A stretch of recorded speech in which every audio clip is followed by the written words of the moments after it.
Isang community outreach program ang isinagawa ng First Aklan Provincial Mobile Force Company para sa mga residente ng Ati Village, Barangay Aliputos, Numancia, Aklan. Tunghayan ang report ni Patrolwoman Justine May Halores.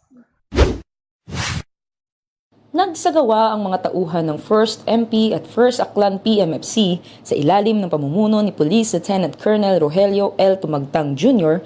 ng isang community outreach program sa mga residente ng Ati Village, Barangay Aliputos, Numancia, Aklan nito lamang ika-23 ng Marso, taong kasalukuyan.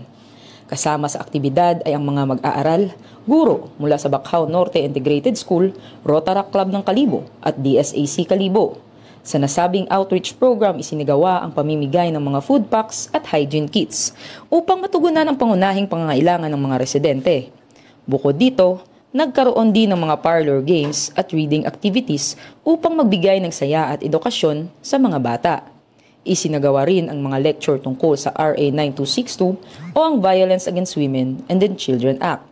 Sa pamamagitan nito, mas mapapalawak ang kaalaman ng mga kalahok sa kanilang karapatan at proteksyon para sa kababaihan laban sa anumang uri ng karahasan. Sa kabuuan, patuloy ang First Aklan PMFC sa mga ganitong aktibidad para hindi lamang magdulot ng tulong material sa mga nangangailangan, kundi pati na rin sa pagpapalakas ng ugnayan sa komunidad at pagpapalawak ng kaalaman ukol sa karapatan ng mga kababaihan.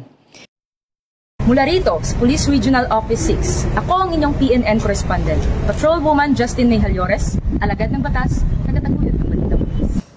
Maraming salamat, Patrolwoman Halores.